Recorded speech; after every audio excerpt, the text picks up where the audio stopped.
This afternoon, let's open our Bible in the book of Mark, chapter 11, verses 20 to 26. And let us all stand up, please, as we give respect to the reading of God's Word. I'm reading from the New King James Version, Mark 11, 20 to 26. This is the word of the Lord. Now, in the morning, as they passed by, they saw the fig tree dried up from the roots.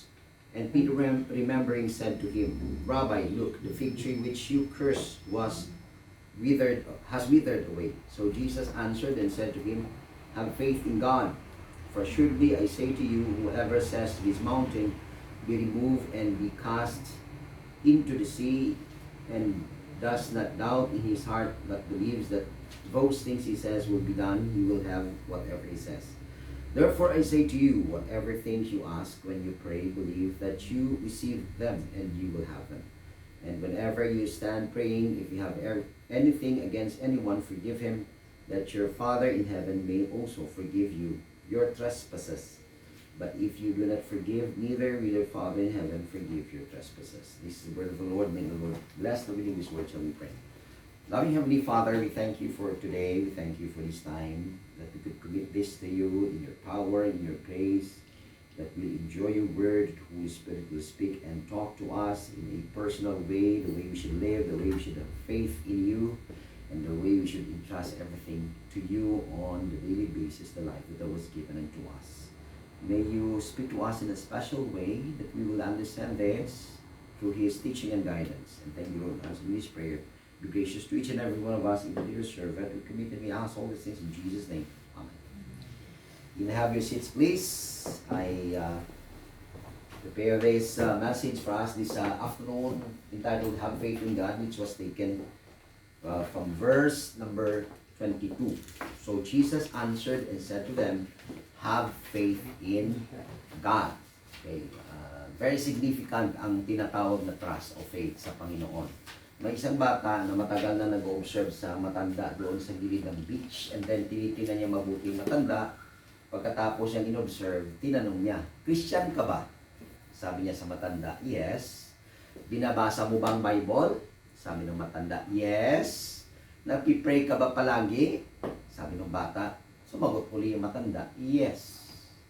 And then, ang last niya na question, okay, pwede mo bang hawakan itong pera ko habang ako ay naliligo? Babalikan ko lang mamaya. Nanigurado na kaya niyang, yung saligan sa Tagalog? Mapagkakatiwalaan, no? Tiniyak niyang mapagkakatiwalaan ang matanda. Okay. Sa ating buhay, ano yung, bago tayo pumasok sa tinatawag na hamon ng buhay, ano yung mga bagay na nagcha-challenge sa atin na isinusurrender natin sa Panginoon? Ano yung mga bagay na dinadala natin na nagbibigay kabigatan sa ating buhay na totally sinusurrender natin sa Panginoon? Actually, every day, dapat isurrender natin ang ating buhay sa Panginoon. Magaan man o mabigat ang ating dinadala, dapat tayo ay matutong magtiwala sa ating Diyos. And that is the truth that we will learn this afternoon. No? Have faith in God. And that is not an option. It is not even a request. It is a command given by the Lord Jesus Christ to the disciples. If we understand, context nito is Jesus Christ cleanses the temple in the view of Mark. No? Dahil sa Mark natin kinuha. And then, pumunta doon siya sa sa fig tree, no? Hindi masyadong na-record dito, pero kung makikita natin, yung fig tree nilapitan ng Panginoon, paglapit niya, wala siya makitang bunga. It looks good, it looks ripe. What I mean is, it looks to be a lot of fruit, pero nung nilapitan niya, wala siyang makitang bunga, so kinurse niya yung fig tree. Pagbalik nila doon ulit, nadaanan nila yung kung saan yung daan na kinurse ng Panginoon ng fig tree, nagulat si Peter kung anong nangyari sa kanya. Sabi niya rito, now in the morning, as they passed by, they saw the fig tree dried up from the roots, and Peter, remembering, said to him, Rabbi, look, the fig tree which you cursed has withered away. So, Jesus answered and said to them, have faith in God. Mandalig kayo sa Panginoon.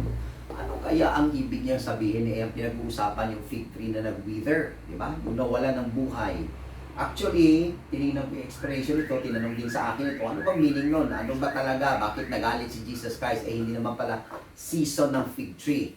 Not necessarily. Nung nakita ko ang answer, fig tree usually all throughout the year namumunga siya. So the Lord Jesus, at malalaman mo siyang mamumunga dahil may dahon siya. So nakita ni Jesus Christ na may dahon, may bunga ito. Pag dating niya, hindi pala bunga ang nakita niya, maybe mga bulaklak lang o ano dyan. So walang makukuha. Sabi niya, ang tagal mo nang nag-grow, dapat ka nang i-curse. Ang tagal na kasi niya, pero hindi naman siya namumunga. So sa ating buhay, ang ating pamumunga, kung titingnan natin sa context, nakadepende rin yun kung anong tagal na rin natin na naging Kristiyano. Kaya hindi maganda na Kristiyano ka, matagal ka na nagsasabing Kristiyano ka, hindi ka naman namumunga. So that was expected from the fig tree. You should be bearing fruit by now. Kasi you are mature enough to bear fruit. But when fruit was expected from you, nothing can be found. So the Lord Jesus Christ cursed. So, anong silbi ng existence mo na supposed to be namumunga ka, hindi ka naman namumunga. And that was the context kung bakit sinabi ng Panginoon, have faith in God. It could be that a lot of us professing to be Christians, pero hindi tayo mapagkakatiwalaan dahil hindi naman tayo nagtitiwala sa Panginoon na siya ang magbibigay bunga sa ating mga buhay.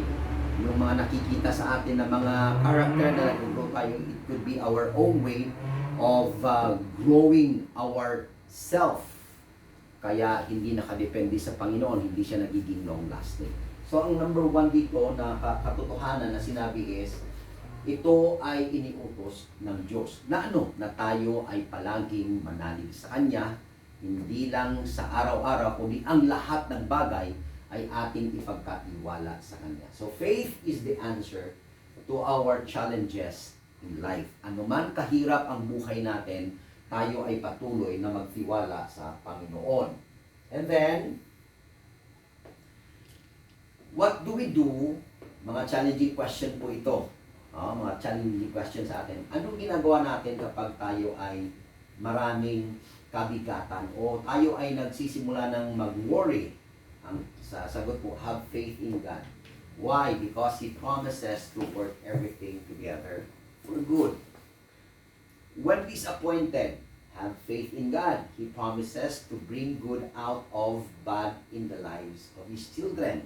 Ano ba na mangyari sa atin kung tayo nagtitiwala? Ang Panginoon ay marunong. Siya ang nakakaalam kung ano ang mangyayari even in the midst of our disappointment in life. Kung tayo ay galit, we are commanded to have faith in God. Kasi nga, nagpo-promise siya sa atin na isi-settle niya ang lahat ng mga bagay, lalo na sa mga walang tinatawag na fairness in dealing with us. Wala tayong kasalanan, ginagawan tayo ng kwento. Ang Panginoon ang bahala sa kanila. No? Magiging kwento ng Panginoon ang mangyayari sa kanila. Kung paano sila i-deal ng Panginoon. So there are times na hindi natin kaya yung kalaban natin, lalo na kapag tayo ay sinisiraan, tayo ay ginagawa ng mga hindi akma o naaayon ng mga istorya, ang Panginoon na ang bahala sa kanila. It's not for you to get angry to these people. You may be upset, but to take revenge over sa mga ginagawa nila, it's not your work. It's God's work. When you are impoverished, have faith in God. He promises to meet every need. No, kababasa ko lang sa post ni Ate Letty.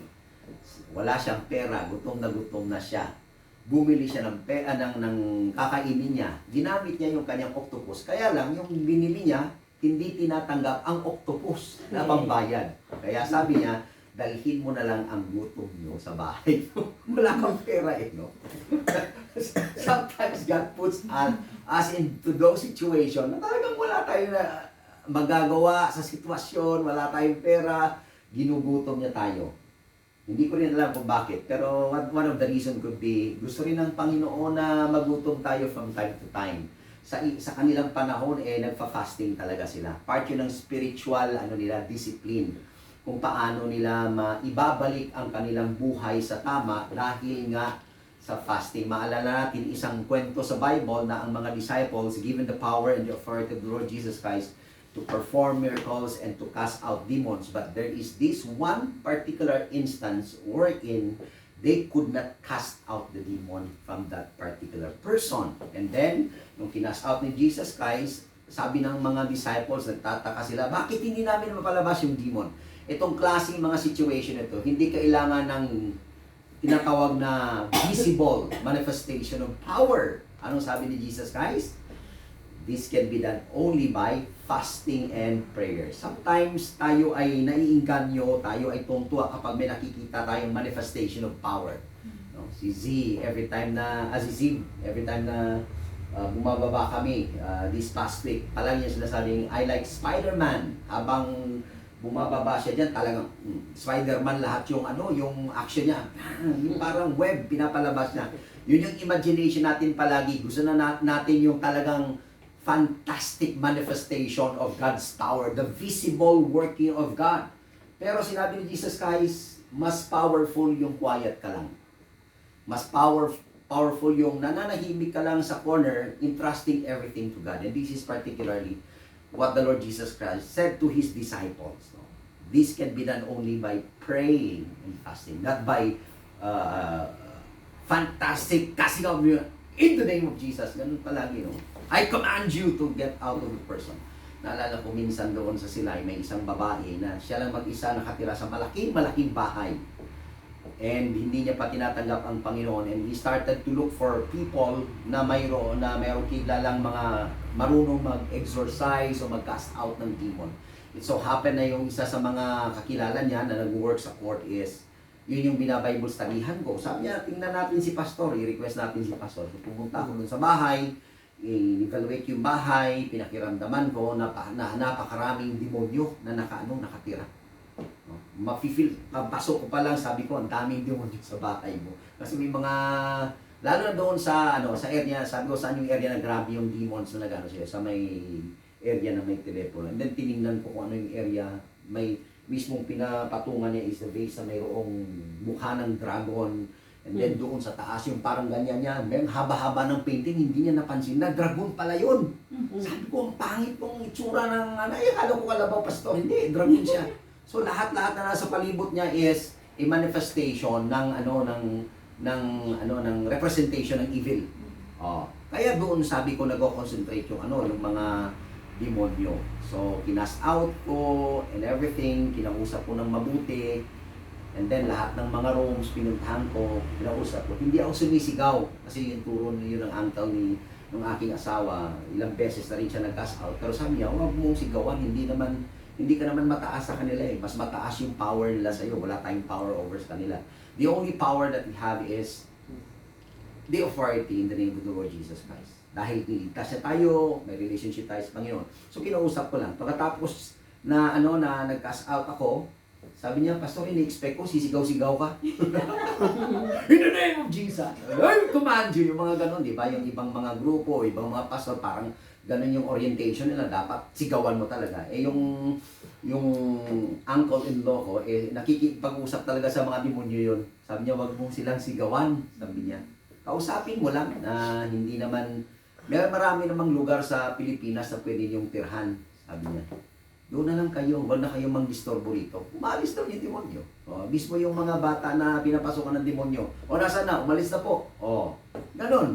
Kaya ikaw, wag kang sisigaw-sigaw sa demonyo, baka ikaw yung atakin. Yan yung klase ng tao na sikat sa mga demonyo. Kasi many times kapag may pinapasukan doon sa kabangkalan na mga estudyante, usually mass demon possession. Mga isang buong klase, papasukan ng maraming demonyo, siya yung tinatawag, siya yung nagka-cast out. Dahil yan, I believe, naging sikat na siya sa mga demonyo. Kaya one time, merong bata na pinasukan ng evil spirit, hindi ma-cast out ng kung sino-sino mga pastor, lahat na ng relihiyon. Tinawag, tapos sinabihan yung family, why not tawagin niyo siya? So, tinawag siya. Doon pa lang siya sa pintuan, sabi niya, nasaan yung sinapian? Narinig nung sinapian yung yung boses ng uncle-in-law ko. Tapos sabi ng demonyo, ay, tapos sinabi yung pangalan niya, siya na naman. Kilalang kilala. hindi pa siya nakakapasok, sinabi niya yung pangalan, I see, for example, si Abraham na naman. So yung demonyo kilala siya. Alam na ng demonyo mangyayari sa kanya, aalis na naman siya. That's how popular he is, no, sa mga nagka-cast na mga demons. So tinuruan niya lang ako ng kanyang style. So hindi ako sumisigaw. Hindi sumisigaw. So yun yung ginawa ni Jesus Christ. Hindi siya sumigaw, hindi niya talagang, even though na kaya niya talagang sigawan yung demonyo, subject naman lahat ng mga demons kay Jesus Christ. But on that time, the Lord Jesus Christ didn't shout on that particular instance. It is done only by fasting and prayer. So yun, ang tinatawag na have faith in God. Kasi imimit naman ng Panginoon ang mga pangangailangan natin.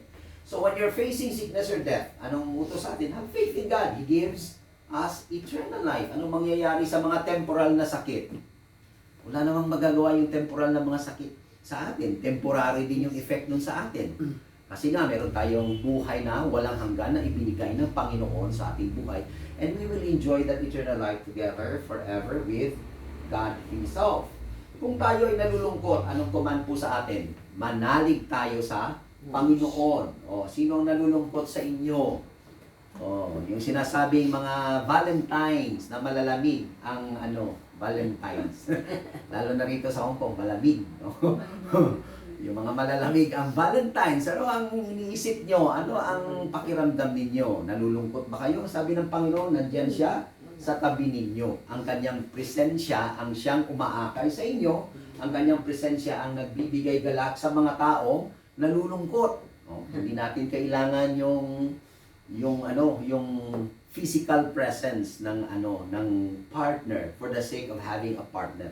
Hintayin natin ang kalooban ng Panginoon. Ganun yan. So kung nalulungkot kayo, kausapin niyo lang sarili niyo. Hindi, kausapin niyo yung ang Diyos ang kausapin niyo sarili.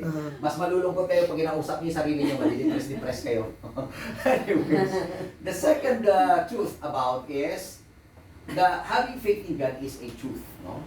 It is not just a fact, it is a truth. It is a command coming from God. It is also a truth na itinuturo sa atin ng Panginoon. Sabi sa verse 23, for assuredly I say to you, whoever says to this mountain, be removed and be cast into the sea, and does not doubt in his heart, but believes that those things he says will be done, he will have whatever he says. Anong sabi niya? Ang naniniwala sa sinasabi ng Diyos. See?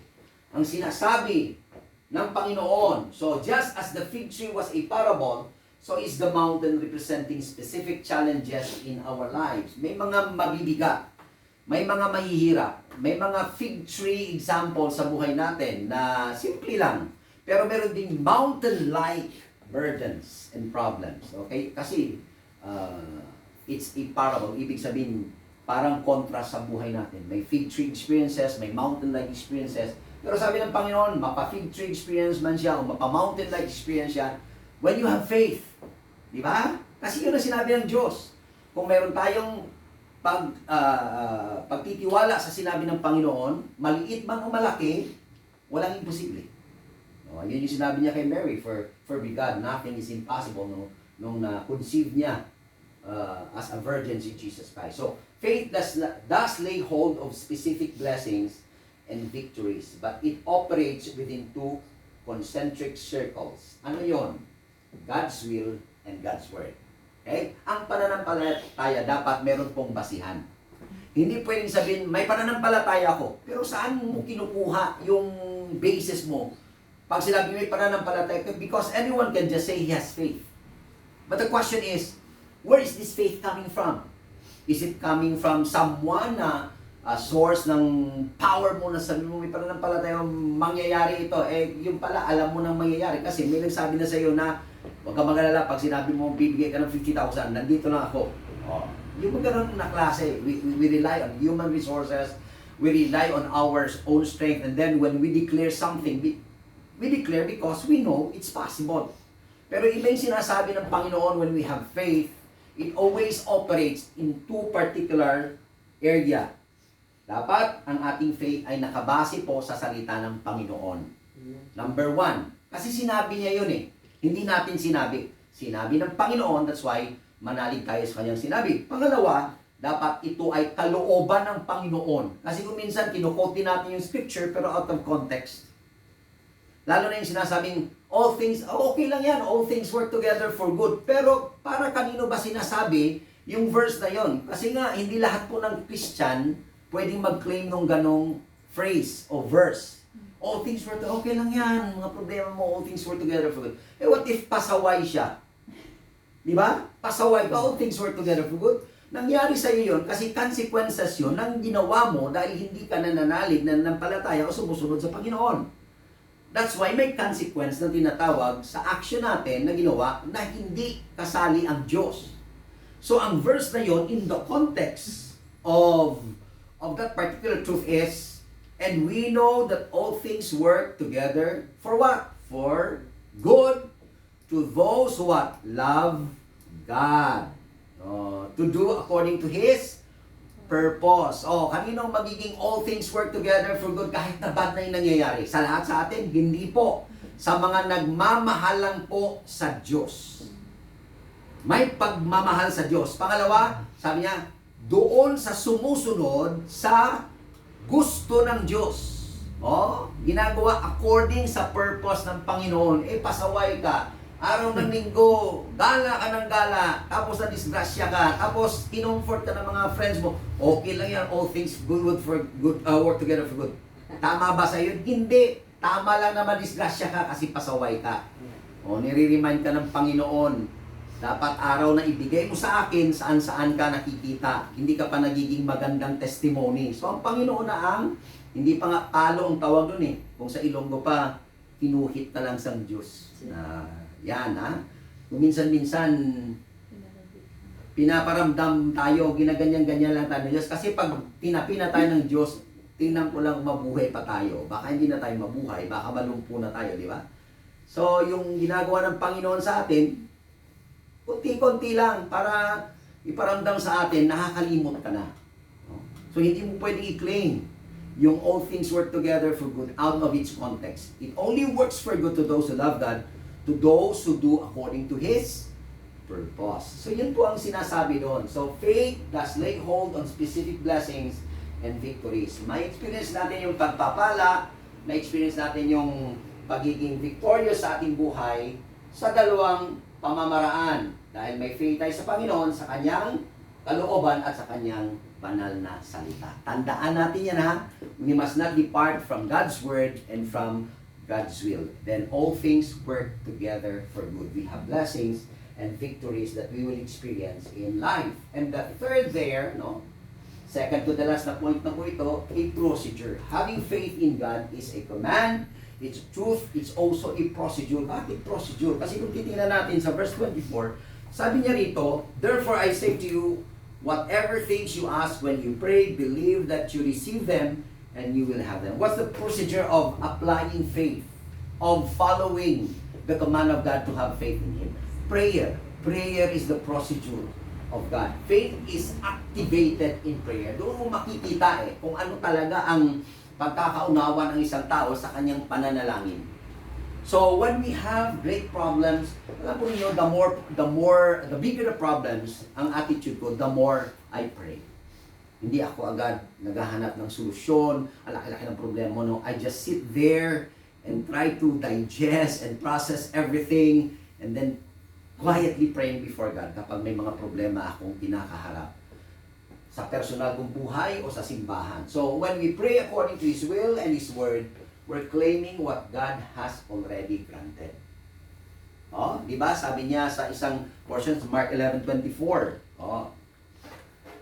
Basahin ko lang. Therefore I say to you, whatever things you ask when you pray, believe that you receive them and you will have them. Napaka-clear, di ba? Hindi pa, wala pa. Pero sabi niya, i-claim mo na. Yun yung procedure nun. Yun yung process ng Panginoon. Bakit? Kasi consistent ka sa kalooban ng Panginoon. Bakit consistent ka sa kalooban ng Panginoon? Dahil consistent ka rin sa sinasabi ng Panginoon sa kanyang banal na salita. Ang isang taong mahal ang salita ng Panginoon, ang isang taong namumuhay sa kalooban ng Panginoon ay hindi rin nahihiyang humingi sa Panginoon. May mga Christians na nahihiya humingi kasi hindi close. Di ba? Ganun din tayo sa mga hindi natin ka-close. Ba't kayo nahihiya? Hindi kasi kayo close. Pero kung ka-close mo, kahit anong kalaki pa yung uutangan mo sa kanya, dahil close na kayo, you're confident na pakikinggan ka niya. Kasi close kayo. Paano kayo naging close? Kasi every time na dumating ka sa church o kahit saan man kayo, nag-uusap kayo. Di ba? Siya yung una mong pinupuntahan, siya yung una mong binabalitaan, siya yung una mong kinukumusta. So kung sino man ang palagi mong kausap dito sa church, o sino na ang palaging meron kang time, at siya may time din sa'yo, kayo na nagiging close.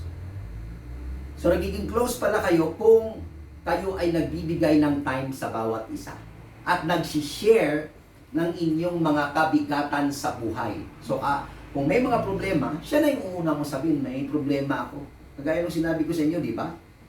Yung kaibigan ko na wala ng pangkain tsaka panggata sa mga anak, pumunta sa akin. Ano sabi niya? Pre-request ko. Sabi niya, anong pre-request mo? Gatas tsaka bigas, wala na kami. O sige, mag-pray ka na. O, anong prayer niya?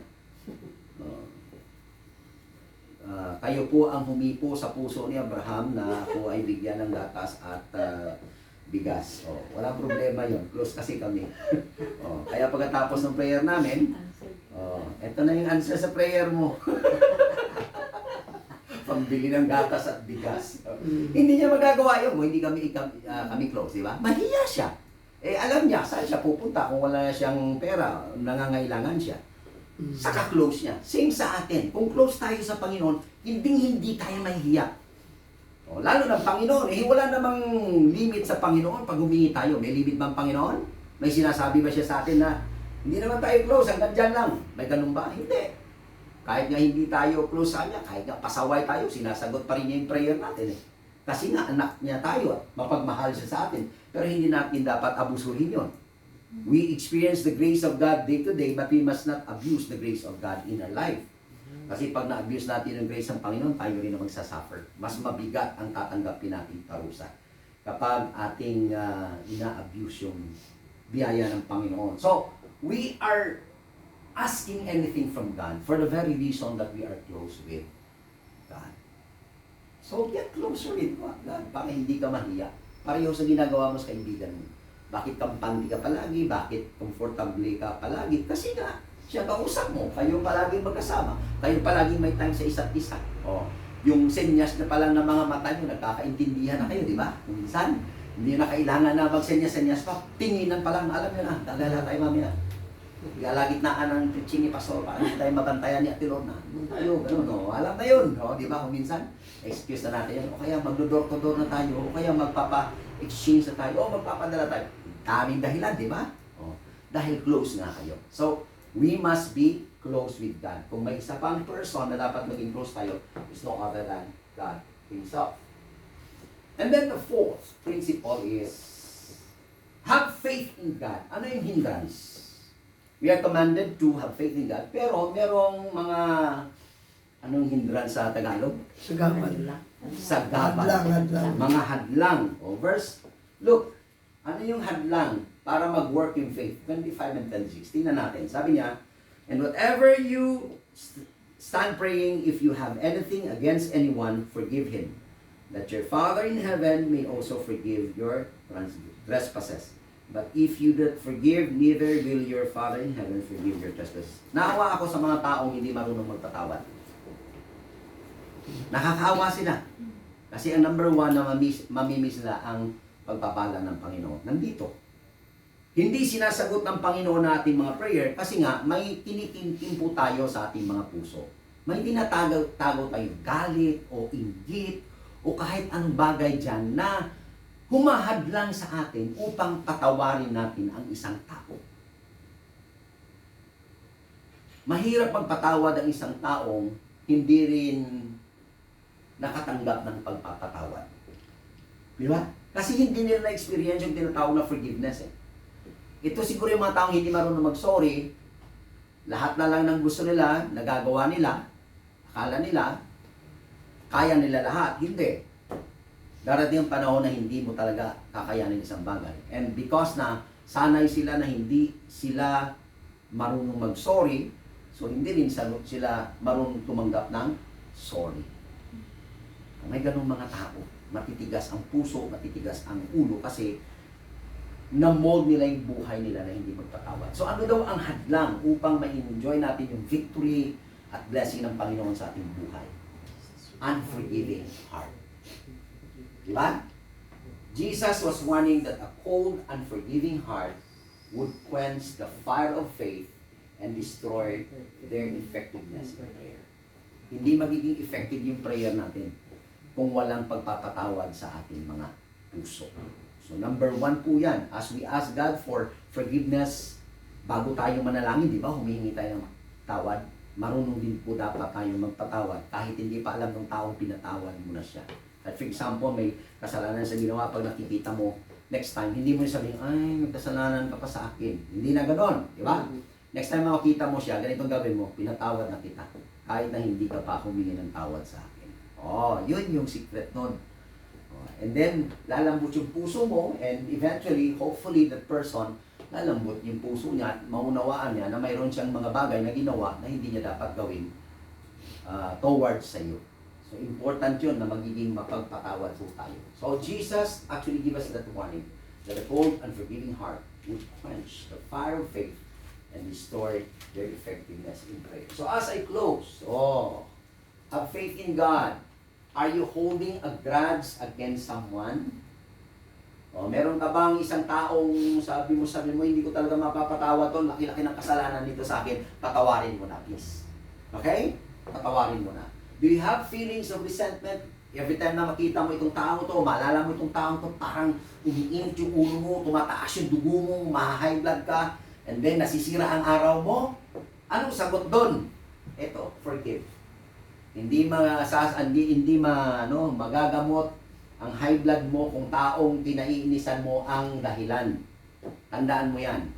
Kung na-high blood ka dahil sa galit sa isang tao, ang bulong hindi lasartan. Forgiveness. Di ba? Kasi ang lasartan, tatanggalin niya lang sandali yung high blood mo, pero babalik at babalik yun. Bumabalik, di ba? Kaya ang tawag sa kanya maintenance, hindi siya solusyon. Maintenance. Pero ang tamang solusyon is ang pagpapatawad. Gumaganda ang buhay sa taong marunong magpatawad. So, as I close, anong sabi ng kanta?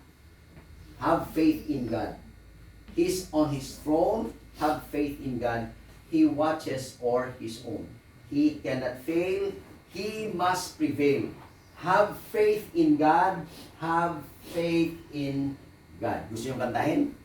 Yung chorus lang.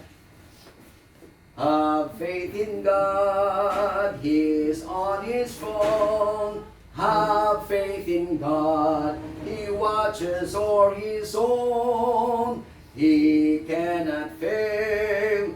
He must prevail. Have faith in God. Have faith in God. So, have faith in God. Shall we pray? Father in heaven, we thank you for today. We thank you for the truth. May we learn how to have faith in you as you have commanded us. Because real victory, real blessings comes through having faith in you. May we be fruitful. May we be productive because we always entrust everything to you. Like that little boy who entrusted everything that he has, the same way that as we challenge the waves and the challenge of life, we will entrust everything to you. Because we know, kapag iniwan namin ang lahat sa iyo, may babalikan kami sa inyo. Salamat po, Panginoon, sa answer sa aming prayer. We commit and we ask all these things in Jesus' name. Amen.